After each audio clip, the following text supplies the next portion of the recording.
People deluded, I'm back again. I hope you're all doing well and safe. Good evening at the time of making this video, and welcome to my Arsenal versus Southampton preview. Southampton versus Arsenal, better yet, as we travel to St Mary's. Now, I can't speak for many Arsenal fans, but there's a couple of fixtures, Southampton being one of them, I look to in the league calendar, or anytime we're playing them for that matter, because it sends a shiver down my spine. I don't know why, but playing Southampton makes me nervous, and especially going to St Mary's. On the best of days, St Mary's is a dodgy place for Arsenal to go to, much less when, Hassan Houghton and his squad are playing well. They sit ninth in the table, we sit 10th. They've come a long way since, obviously, sadly, being in Premier League history books now for, can't even remember the scoreline when they lost to Leicester. Ironically, they lost to Leicester again in their recent last league game. So yeah, it's a good game. Obviously, it's the FA Cup. We're defending this cup. We need to have a good job in that regards. Obviously, who doesn't want to win silverware? We're in it. We give ourselves that option. I want to retain it. Granted, I'd rather be doing better things and having bigger ambitions, but this is what we need to do. And not too many clubs, if any, have a better history in terms of the FA Cup than us. Us as an Arsenal fan, we love it. So we're defending our pride. We're defending our trophy. We've got a good run of form together, and with all due respect to Newcastle, because similar to Southampton, we had kind of played them in two recent games and we beat them both times. But with all due respect to Newcastle, West Bromwich Albion and Brighton in particular, on one hand, I give Arsenal praise because we won back-to-back away from home, and obviously we've been on a good run. I'd say any team that wants to do anything in terms of trying to be top 6, top 4, definitely claw back a poor season we've had. While I understand that these are tough games and I give praise, on the other hand, these are games you're expected to win. Brighton, are not doing what they need to be doing, and Graham Potter's seen better days. We played West Brom at a great time as well. Also, obviously, in terms of Newcastle, there's a lot of pressure on Steve Bruce. So these teams haven't been performing well. Give credit to us beating Chelsea, but you get the point in it. We should be winning these games. Obviously, we dropped points against Crystal Palace. We're still undefeated. I don't want that to be done. Now, I look at that, previous point, the relevance of that is, I look at this Southampton, of course, with all due respect to Southampton, they're not Manchester City, and, they're not Leicester at this moment in time. They're not any of the teams above them, but they're still a great challenge. They've been performing well. They've got a good manager who's got a well-engined unit. The German efficiency is there. They're tactically very, very, very spot on. We saw what happened in the game at the Emirates where we switched off and didn't follow runners, and Theo Walcott scored within the first 20 minutes or so. Don't let it happen again. Personally as well, this is a tough team. They're in form. They're one of the Premier League's, if you was to look at them, best performers, in my opinion. A number of individuals are playing well. I know I'm not too sure on the status of Ings. I know he's had COVID, but he's their top goal scorer with 8 goals. And there's a lot of talk about him getting a Champions League club. Ward-Prowse has been doing well. And there's many players, and many different players doing their thing, as well as the manager. We know they play a 4-4-2. There's not too much that we can say now about Southampton that we haven't previously said, people. For me, I'm looking at the Premier League game. Yes, we got a point, and ironically, Arsenal haven't clawed too many points back from winning positions generally this season. Generally this season. So it was ironic that we did that against them, but we need to win. We need to win. It's a knockout competition as well. If I really scrutinize it, it took us extra time to do what we needed to do against Newcastle. Don't let it happen. And personally, for me, I'm thinking again, I'm not disrespecting the cup. I'm not disrespecting any of that. And you can't look beyond what's ahead of you, which immediately is Southampton in the FA Cup. But we play them on a Saturday, 12:15, I believe, and then we play them on a Tuesday in the league. There's a lot for both managers, sets of managers to ponder who plays. Do I play the same sort of strongest lineup I can both times? Do I rest players? Whatever. We know they won against Shrewsbury Town 2-0 in the cup as well midweek to obviously get through. So there's that regards. I'm looking at this personally, and I want the players to look at it as well. Like, this is not that any of you really can say you've played Champions League football here, but if any, I'm looking at it as a 2-legged Champions League tie, or it's a 2-legged Europa League tie. We're playing the same team twice. There's everything to play for. I don't want to start. We will drop points this season, but again, we need to put a run of form together. We're going into a very difficult period, and again, like I said, it's all fun and games beating Brighton, West Bromwich Albion, and Newcastle, and all of these things. Give credit to the Chelsea one, But now you're coming into a tough run of games. You know, we've got Southampton twice now. We've got Man United, forgive me if I'm wrong, at the end of the month. In no order, you know, from now till March is tough. You got the North London derby, the European game with Benfica. In between that, I'm sure, is Manchester City. We've got to play Villa, Wolves, and Leicester, and these sort of caliber of teams again. So again, you know, we need to pick up points, and you're going to have to show and prove it against a decent opposition eventually, with all respect to obviously doing it against Frank Lampard's men at the Emirates. We know what Southampton are about. We know they're well-engined, well-drilled side. We know that 4-4-2. We know set pieces, they can cause a problem. We know they can, you know, we saw it. I'm purposely trying not to go over the same things that you guys have seen already from Southampton this season. And also when we played them, I'm not trying to insult your intelligence, people. Like I said, we know they're a threat from set pieces. We know they're danger, men. We know St. Mary's is on the best of days is a difficult place to go to, people. You know, we know the one thing that gives me a bit of confidence when we played, I'm not going to say we're a different team, but, you know, it's a long time in football since we last played them. And to a degree, we kind of are. You got these young players getting an opportunity. You've got some sort of confidence back generally with all of the team now, sort of thing. So again, when we played them and our confidence on the floor, there's a positive in that we got a point. Can you show me that you can beat this team? You know, because like I said, let's look at it like a European tie. You beat them in the FA Cup, they're gonna come roaring back at you when you play them in the following game. Can you do it? 180 minutes, 180-minute cup final now. Can you do it? Because, you know, whether you somehow get back into a top 4 or top 6 race in a manic season, or what we all hope happens as well as that is progressing in the further stages of the Europa League, you're going to have to start performing against oppositions that are tough. So if you can't turn it on against Southampton, how can you turn it on against any of them teams in the Europa League? Or if you somehow claw back yourself into a race for Europe or Europe's elite competition, when you get into that difficult run of games, are you going to show the fans that you can get over the line? Because under Unai Emery, a lot of you were there. And as much as I criticize Emery because he messed up in those last 8 games, you were in that situation where you had 2 hands on your collective objective for the season and you fumbled it. So again, time will tell. Again, the pressure isn't really on. It's all fun and games now. Again, it's sounding wavy. We're apparently going to sign Odegaard or looking for him. We're winning games. Again, that shouldn't necessarily just flip with the first time we drop points. But again, we need to stand up to be counted. Please allow me to share my screen with you guys as well, people, quickly as well. As you can see, I've already talked about them comments. Me personally, I'm all for learning from past mistakes, learning in terms of hindsight and applying for better foresight. Now again, it might be a different game. I think if you look at it, I don't have it to hand, but statistically both of these teams actually play a lot of sideways passes. That might tell you what sort of game it's going to be initially. I don't know that to be true. Football has a funny old game of being something completely different to what you expect.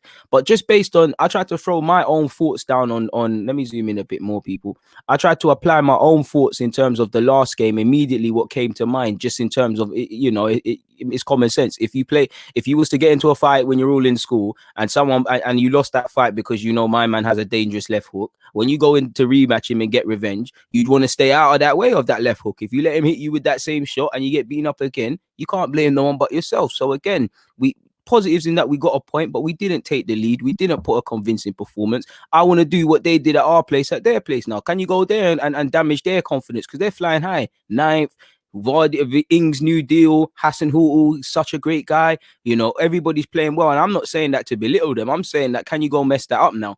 Can you go and mess that up? Can you go to their ground and play like how they did against us to a degree, people?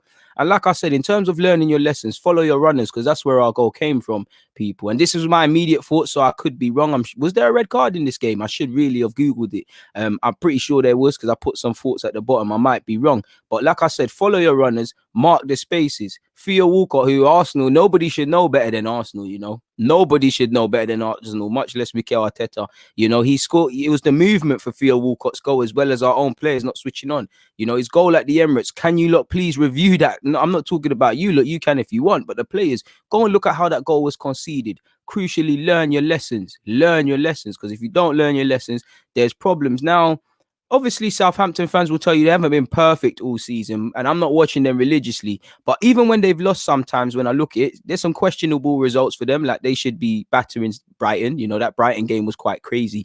But we know they can be a difficult opposition to play. They can be a stubborn outfit even when they've lost. You know, I remember this game, you know, Southampton, on the face of it, City winning 1-0. Man might look at that and say, oh, they should have scored more. So how bad was City? but it wasn't that. Southampton were on that in that game. I'd say, forgive me if I'm wrong, I'm pretty sure John Stones should have been the man of the match in that game. That was a difficult game. And if Che Adams and all of these guys who's doing all right as well this season had his shooting boots on, they could have nicked something. Even when United went to their place, Cavani turned it around. They made it difficult. Now, Southampton have a tendency to drop points from winning positions, I believe, and goals, and concede goals like you see, and they've had some thrillers, but they're a difficult and stubborn opposition, and they're galvanized, and they're the perfect example of what I mean in football by it's not one on paper. You know, it's one out there. Win your individual battles, earn the right to play, treat this like a two-legged tie, really stand up to be counted and don't want to be the players, the Arsenal players have to not want to be the one to let things down.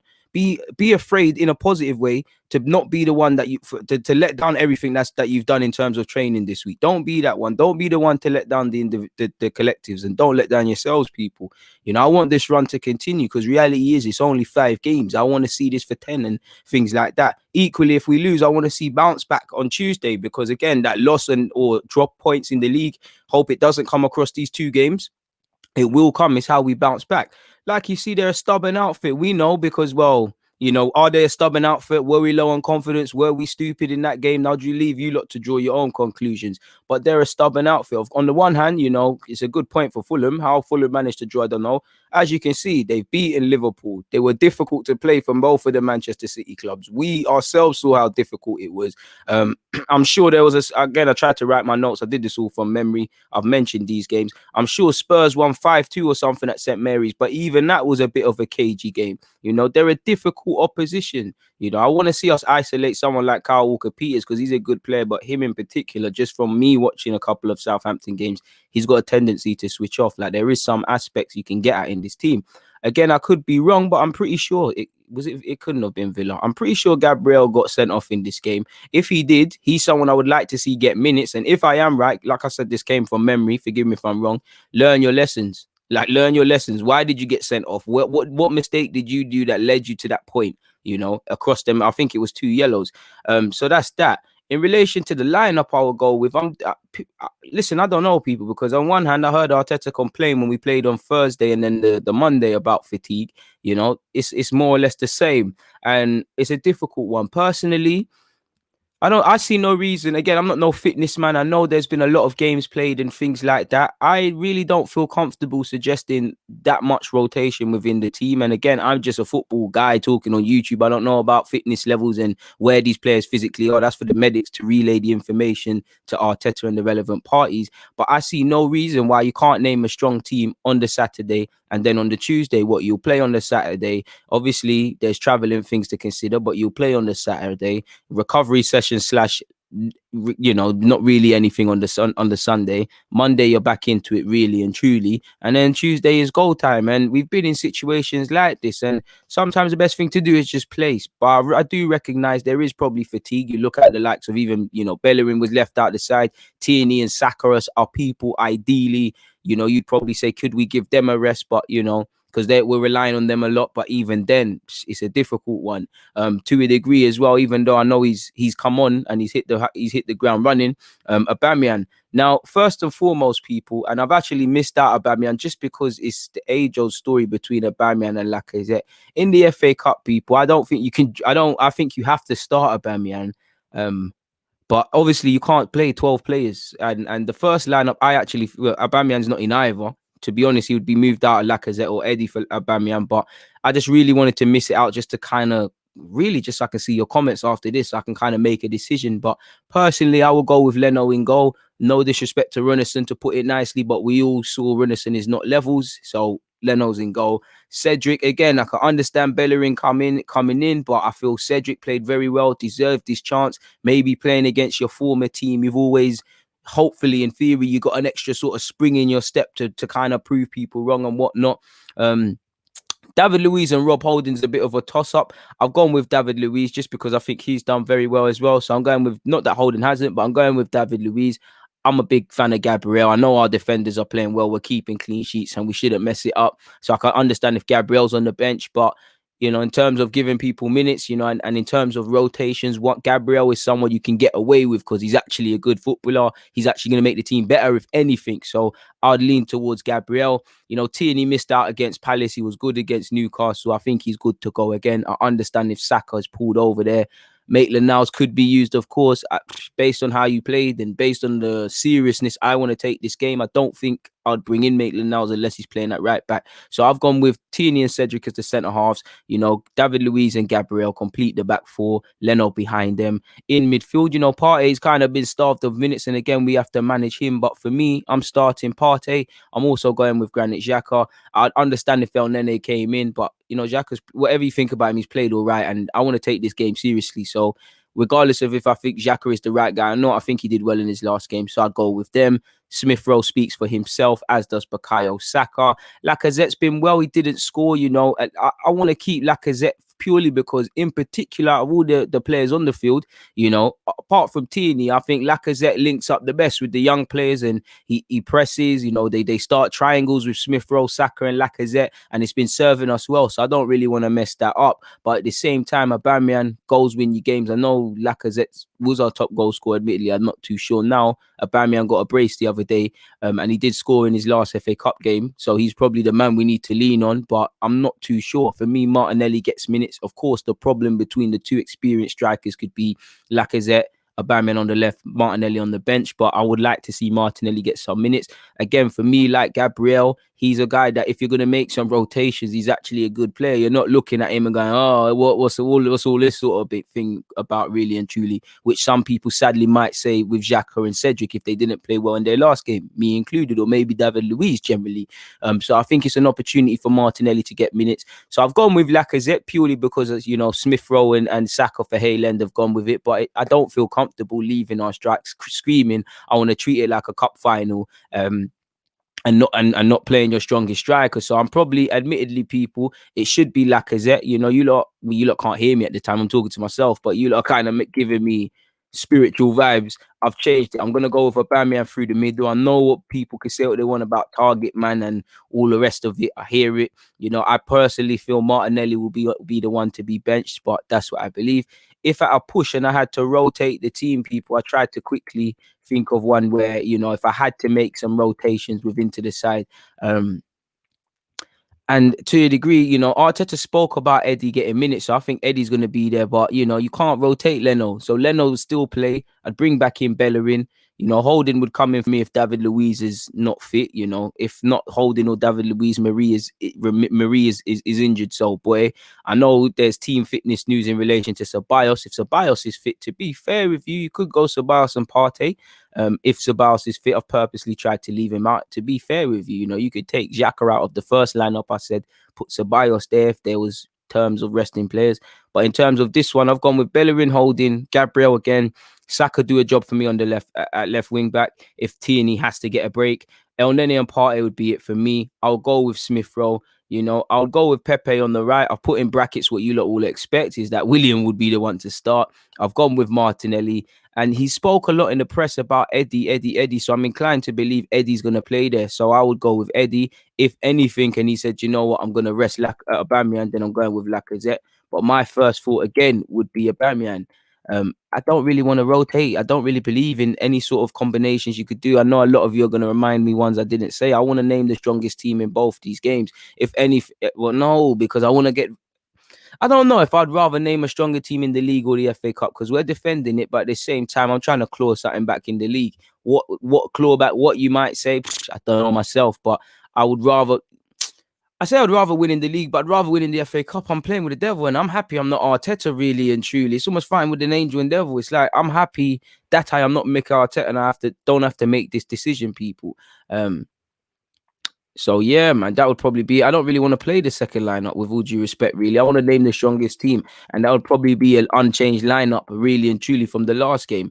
Moving down, what else have I decided to include in my preview? Ings, COVID / rumours of his future lying away from the club, but on the field where he's doing the business, he's got 8 goals.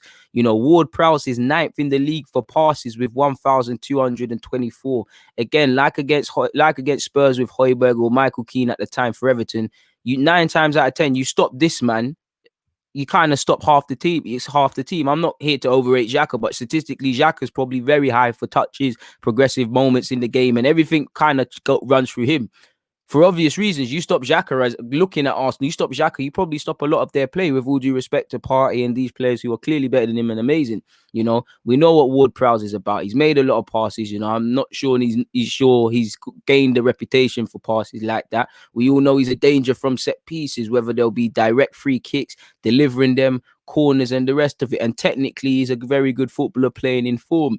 Again, they're playing well and they're third in the league for clean sheets. Reality is that. So again, we've had a problem breaking down blocks. And to be fair with you, when you look at the second half, when you look at the game against Newcastle on the whole, people, we struggled to break down a low block. I'm not going to say it's only because that, but watching the game again, doing the tactical review, were we then able to break down that low block, or did you see Steve Bruce clearly tell them in the second half to come out, have more of a go at Arsenal, because you saw them committing bodies and throwing men forward? Then there was gaps. Is there any coincidence? As a result, you started to see the Halen boys and everyone else start to do the thing. So again, we're going against I'm not going to say a low block and a well-drilled unit, but we know they're a very good counter-attacking team. And with that, regardless if it's a low block, high block, whatever technical terms, that's a tough team to break down.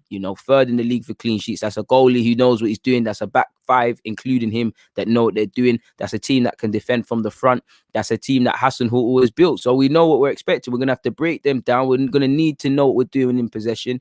We need to know what we're doing defending and attacking set pieces. Che Adams should have a bit more goals if he could sort out his decision making, but he's fourth for assists.